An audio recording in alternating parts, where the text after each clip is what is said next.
You're a defective product who can't even have kids, so we're getting divorced. I'll take the house and the car, too. Samuel's right. You're no longer part of our family. You can go back to your parents or do whatever you want. Samuel and Hazel spat at me with a crude grin on their faces. Their twisted smiles looked so similar. I realized they were truly mother and son. Up until now, these people had treated me like a servant. They manipulated me for their convenience for years, but I never expected they'd find a new spouse for Samuel and push me to get a divorce. I'm appalled by my lack of judgment, not realizing how selfish they were. If I had known they were like this, I would never have married him. Though I made a crucial mistake in my life, I won't make the same mistake again. With this resolution in my heart, I looked Samuel and Hazel straight in the eye and slowly began to speak. My name is Harper, a 37-year-old working housewife.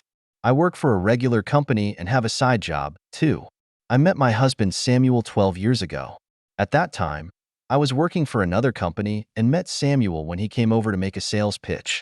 Samuel was very charming back then, and I quickly fell for him, leading us to start dating. Our relationship progressed quickly, and we got married. However, my parents opposed our marriage. Samuel's company had a terrible reputation, and my father, who worked in the same industry, had heard some bad rumors. He said that the company will go under soon, and you'll have a hard time if you marry him. But the more they opposed, the more stubborn I became, ignoring my parents' wishes and marrying Samuel. Unfortunately, my father's prediction came true. Not long after our marriage, Samuel's company went bankrupt. Though Samuel wanted me to quit my job, I quickly returned to work to support him while he was unemployed. Sorry, Harper, I'll find a job soon. Okay, I got it. I'll do my best. Until then, as promised, Samuel found another job, but this company was also pretty exploitative, and Samuel quit soon after. He continued to hop from job to job. Despite all this, we managed to build a house, thinking we'd finally secured our forever home. But that was short-lived. Samuel's parents moved in with us, practically forcing us into living together. Life from then on was awful. My father-in-law was almost non-existent, so he wasn't much trouble. However, Hazel, my mother-in-law, was full of snide comments. Hey Harper, there's dust left here. Are you deliberately doing this, knowing I have allergies? I'm sorry, Hazel. I'll clean it up right away. At first, Samuel's parents were quiet, but gradually they revealed their true colors, treating me like a maid. After Samuel's company went bankrupt, our life became unstable, so I kept working. However, my in-laws didn't understand that I was supporting the household finances and thought my job was just a part-time gig done on the side. Samuel's working so hard outside, but you're just doing sloppy housework, with Hazel constantly complaining. My son's eyes only grew more frequent, maybe influenced by her. Samuel also started to look down on me. Hey, haven't you been slacking off a bit lately? I'm not saying don't go to work, but if you're going to juggle both, you need to do a good job with work and chores. I'm sorry.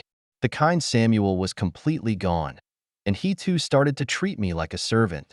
As for my father-in-law, shortly after moving in, his unhealthy lifestyle caught up with him, and he collapsed, requiring care. Naturally, I was responsible for his care as well. Hazel dumped the caregiving on me and spent her time doing whatever she pleased. I managed to handle the caregiving with the help of aides and home care services, but one day while I was out for a quick shopping trip, my father-in-law passed away. The doctor said it was his time, but Hazel blamed me for his death. It happened because you abandoned your responsibility to take care of him at the time. I was so shocked by witnessing a death firsthand that I took Hazel's words to heart. I believed it was my fault my father-in-law died and felt I had to atone for that sin. Convinced of this, I began to do whatever Hazel and Samuel said from then on. But recently, I've been occasionally thinking, is this really how my life should be? I married Samuel to be happy, but I am far from happy right now. Despite questioning my place in life, I was too busy to have the energy to improve things and just kept going through the motions. One day, after finishing work and on my way home, I passed by a small boutique and saw a pair of shoes that caught my eye. I had noticed this store before, but never bought anything because my spending money was limited. However, I couldn't take my eyes off the shoes displayed in the window. I bought them before I knew it. I had purchased the shoes, using my savings, and had to keep it a secret from Samuel and Hazel. They even frowned upon me buying socks. The shoes I bought this time were quite expensive. If they found out, I couldn't imagine what they'd say. So I hid the shoes deep in their box and hurried to stash them in the back of the closet. After getting home, I should save these shoes for a special occasion. Maybe I should reconnect with my friends from school. I had forgotten how uplifting buying new shoes could be. I had been so tied down in this house that I couldn't even buy socks freely.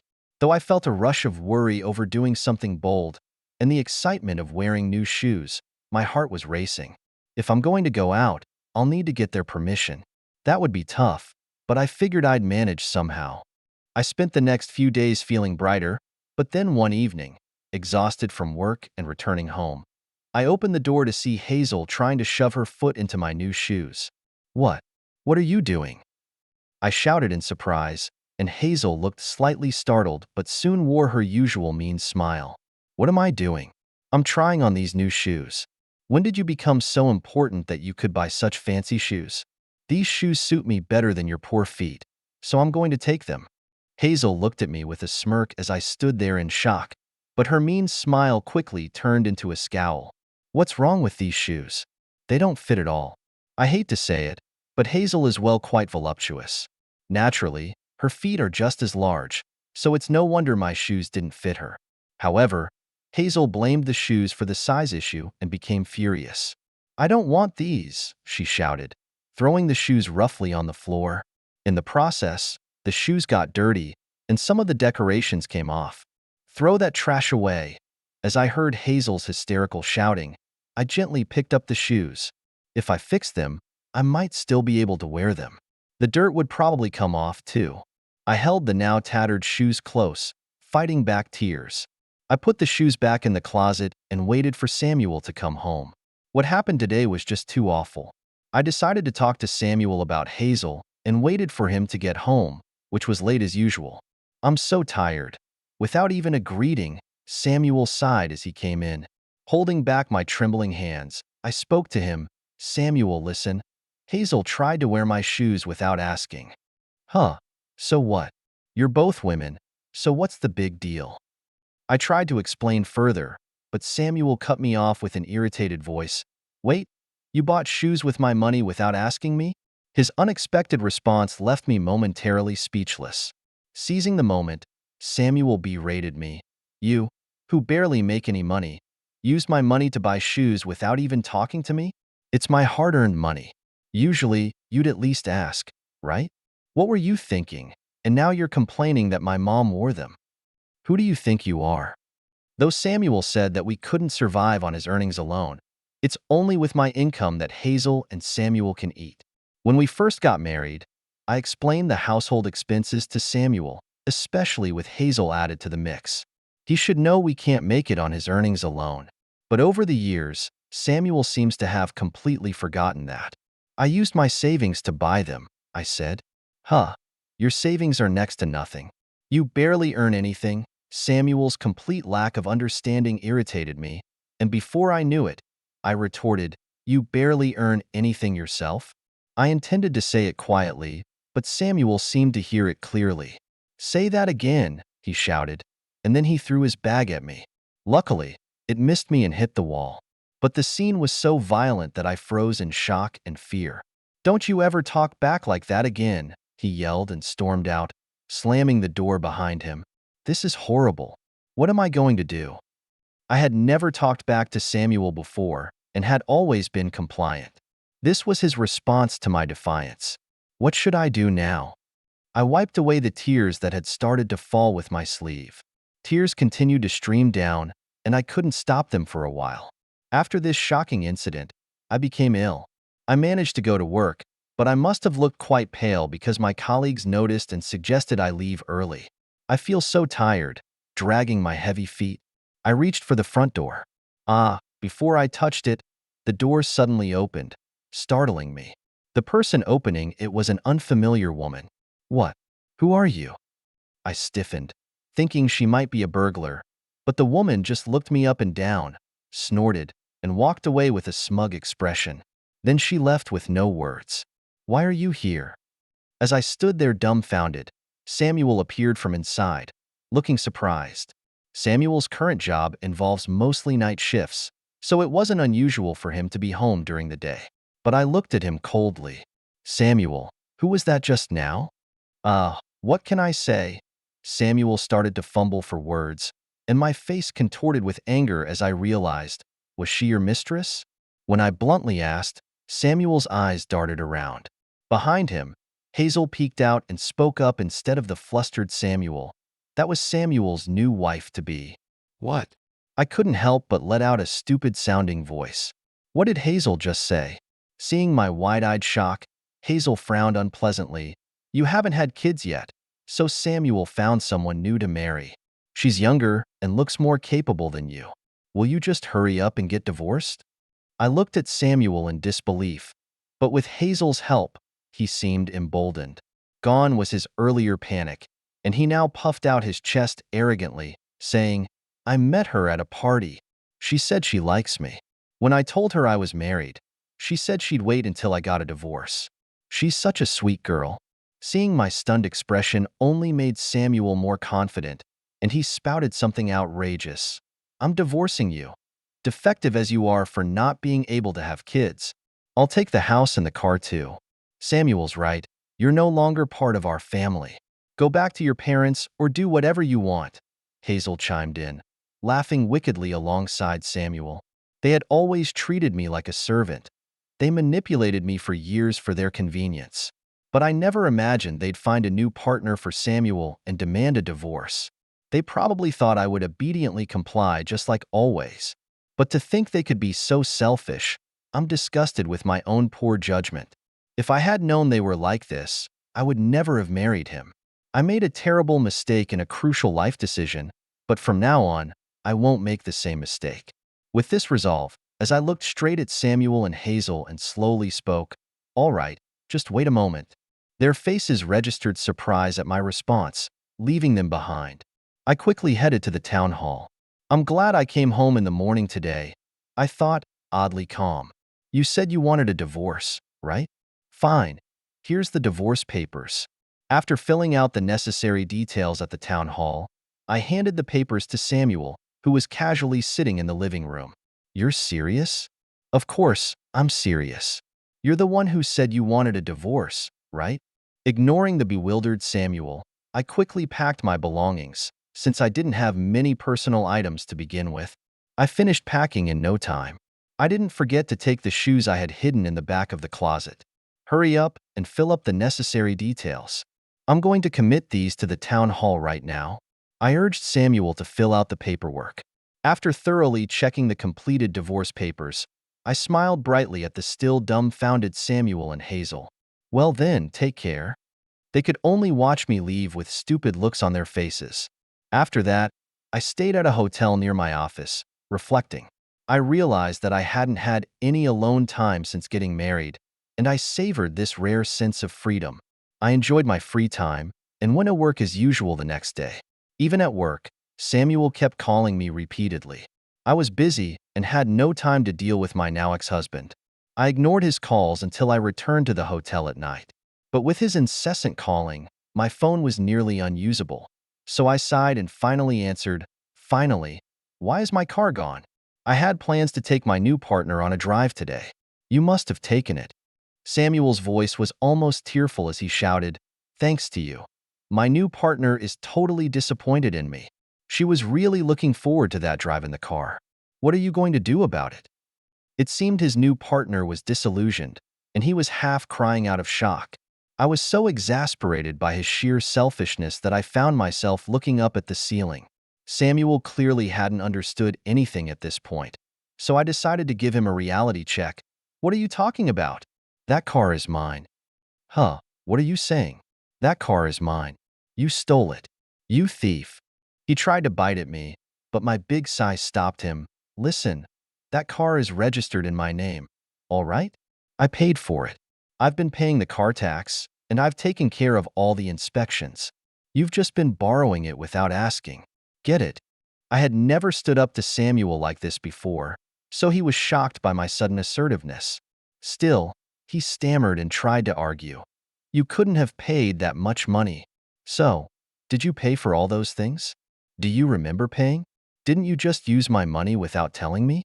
At that moment, I wondered why I had married such a hopeless idiot and felt exasperated with myself. He assumed I handled all the complicated paperwork and spent money from his wallet without even checking. I almost wanted to put my head in my hands, wondering if this was really an adult. Then check your account. Are the inspection fees and car taxes paid from your account? Of course not, because I paid for everything. There's no way you could have paid so much money. Don't you know about my assets? I have a net worth of $38 million. Samuel let out a dumbfounded sound, so I patiently explained. My father inherited several properties from my grandfather and successfully managed them. He was into real estate management and stock investments. He passed on some of these assets to me. Apparently, I inherited my father's knack for asset management, and I grew my wealth through those properties and stocks. The side job I have been doing is managing my assets. By the way, my father gave me these assets before I got married, and my father, who opposed my marriage to Samuel, repeatedly warned me, never tell him about your assets. Even though I rebelled against my father by marrying Samuel, I listened to this advice. Maybe it was a gut feeling. If I had revealed my assets to Samuel, he and Hazel might have taken everything from me. Thanks to following my father's advice, I was able to divorce quickly. I can't thank my father enough. By the way, my father and I reconciled a while after the wedding. My mother had also been worried about me all along. They might be disappointed when they find out. I'm divorced, but I couldn't take it anymore, and I think they'll understand if I explain. $38 million? No way, you couldn't have that kind of money. I get that you find it hard to believe. Well, you don't have to believe it, I continued, informing Samuel of another fact. Oh, and by the way, the house you and Hazel are living in is mine too. You need to move out soon. I'm planning to sell it. What? This is my house. What are you talking about? Have you lost your mind? I almost said that he was the one who had lost his mind, but I held back. Arguing with Samuel right now would be a waste of time. So, I started debunking his claims one by one. What are you talking about? I bought the house and have been paying the mortgage. You've never participated in any meetings with the home builder, the realtor, or the bank for the mortgage. I handled all the procedures by myself and paid everything from my account. When we were building the house, Samuel had used his job as an excuse to leave everything to me. Thanks to that, I was able to build the house to my liking, but now it was filled with bad memories. So, I decided to sell the house after the divorce. Despite my explanation, Samuel, still in a panic, refused to acknowledge it. No, that's not right. This house is mine. So, are the mortgage payments coming out of your account every month? Check your bank account. If the mortgage had been paid from your account, your savings would have run out long ago when we bought the house. I explained to Samuel that the house and the land were in my name and that I was paying the entire mortgage. He said he understood, but it seems though were just empty words. After living in that house for years, he must have come to believe it was his. It seems hard to believe for an adult, but considering he thought my car was his, I was probably right. But even if it's yours, I live here now. You can't just kick out your family and sell the house. That's not allowed. Look, can you stop making me more exasperated? I submitted the divorce papers yesterday. We're strangers now. It's not normal for a stranger to live in a house that's in my name, right? What? You actually filed the divorce papers? You brought an unknown woman into my house and said you wanted a divorce, and now you're surprised? Did you forget what you did? It was just yesterday. I dismantled Samuel's absurd claims one by one. Let me be clear. I don't care about you at all. To me, you're just an annoying person living in my house and making selfish calls. You don't make much money, yet you act like you're supporting the family on your own. Treat me like I'm useless and cheat on me. Who do you think you are? I'm partly to blame for always agreeing to whatever you said, but what you did to me is unforgivable. I will never forgive you for trying to hurt me. After finally delivering such a strong rejection, Samuel seemed to understand his position. I heard pitiful sobs from the other end of the line. Just as I thought he understood and was about to hang up, Samuel said something shocking. She's pregnant. What? Pregnant? Who? My new partner is pregnant. If you kick us out now, it's not just me and my mom. My new partner and her unborn child will suffer too. So, please don't make us leave the house. This unexpected revelation left me momentarily speechless, but then I snapped out of it, sighed, and asked Samuel, "Do you realize what you're saying? You're asking your ex-wife to take care of your affair partner and her unborn child. Don't you think that's incredibly selfish?" Well, I mean, but come on, you can't just abandon a pregnant woman, right? Samuel's tone had become a bit brighter. Did he really think he could use his affair partner's pregnancy to get out of this situation? But he was mistaken about two things. Look, I don't care if your affair partner is pregnant or not. Besides, even if you get kicked out, you can just live somewhere else. No way, that's too harsh. It's not fair. Did you forget what you did to me? How can you say something so arrogant? You should look up shameless in the dictionary. Also, are you sure that child your affair partner is carrying is even yours? Samuel fell silent for a moment. When he realized what I meant, he shouted in anger, "Of course, it's mine. How dare you say something like that? The whole reason we got divorced is because you couldn't get pregnant after all these years. You're saying that because you can't get pregnant yourself?" No, I have no problem with fertility. When I dropped the final bombshell I had saved for Samuel. After we got married, I had a thorough examination at the gynecologist. The results showed I was ovulating normally and could have gotten pregnant anytime. The doctor said it was likely an issue on your side. So, I'll ask again, is that child really yours? It might be wrong to judge by appearances, but the woman Samuel brought into the house looked quite flashy. She looked like someone who might play around. At my second question, Samuel was silent for a while. Maybe he had suspected it himself. That woman who said she liked him probably had someone else. That was evident because Samuel suddenly, in a frenzy, desperately tried to deny the reality. No, that's a lie. It's absolutely not true. I couldn't get pregnant. No way. She said she liked me. That baby is definitely mine. Why don't you go to the hospital and get yourself checked and get a DNA test after the baby is born? That would make everything clear. No way. I'm not doing that. Listening to Samuel's hysterical shouting, I was getting fed up. Fine. Do whatever you want. Either way, the car is mine, and you're moving out of that house since it's mine too. Please wait, Harper. Help me. You're asking the wrong person for help. Your affair partner who likes you should be there for you. And you got yourself centered, demanding mother too. Just to be clear, I don't care what happens to you from now on. Whether you get kicked out and have no money, it doesn't concern me. So don't call me again. I realized today that your voice is really irritating and unpleasant. I hung up while Samuel was still at a loss for words. Then I blocked his number immediately after that. Samuel didn't contact me again, but now Hazel was calling. She rambled on, but here's the gist. As I suspected, the child wasn't Samuel's. His affair partner targeted Samuel because she thought he had a stable life with a house and a car. That stable life was thanks to me, but she had no way of knowing. When Samuel confronted her about the affair, she shamelessly dumped him and disappeared. Please come back. We were wrong.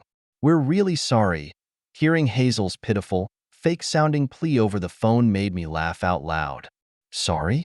You, who always treated me so horribly, that's impossible. Give me a break. Do you even understand the meaning of sorry? Maybe you should look it up in a dictionary. What? How dare you, as a former daughter-in-law, speak like that? See, you're not sorry at all. I sighed at Hazel's true colors slipping out. Oh, and get out of the house soon. I've got a buyer lined up. Wait, please don't kick us out. No. If you keep resisting, I'll hire a lawyer. If you don't want that, then move out quickly. After saying that, I hung up and quickly blocked Hazel's number. I should probably replace this phone, just in case. A new model just came out, so it's a good opportunity. Since I was already out, I thought about treating myself to a nice meal, and a smile naturally spread across my face. Later, the house sold without any issues. Samuel and Hazel eventually gave up and moved out. I heard that they now live in a rundown apartment that's about to collapse. Samuel's salary probably limits them to that.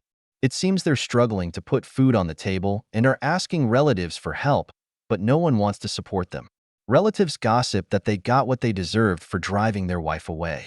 I've heard rumors that they've been foraged for wild plants and drawing water from public parks, but I can't be sure if that's true. Since Hazel's call, I haven't talked to or seen either of them, so I don't know exactly how they're living now. Anyway, I don't care about their lives and have no interest in them. Unless Samuel finds a better job, they're heading for a life of ruin. As for me, I'm enjoying my life as a happy single woman after the divorce. I called my parents to tell them, but I waited until the house was sold to visit them for a proper apology and report. They weren't surprised by my divorce, as they expected it to happen eventually. They were glad I had enough assets and said they didn't mind if I stayed single. However, a man I met through work recently seems to be trying to get closer to me. He hasn't made any obvious advances, but I'm not so oblivious as to miss his interest. Considering what happened with Samuel, I want to avoid dating for a while. This man knows about my divorce and still shows interest. I thought I'd sworn off marriage, but if he truly cares for me, I might need to consider the future seriously. I also want to get married again someday, have kids, and build a happy family if possible. Though I wish I had divorced Samuel sooner, there's no way to get back the lost time. From now on, all I can do is make choices that lead to my happiness. I used to think that devoting myself to my spouse and his family was the key to happiness, but I was wrong. It took me a long time to realize it, but I don't think it was wasted time because I gained valuable life experience. From now on, I'll prioritize myself and live my life. I believe that's what will lead me to true happiness.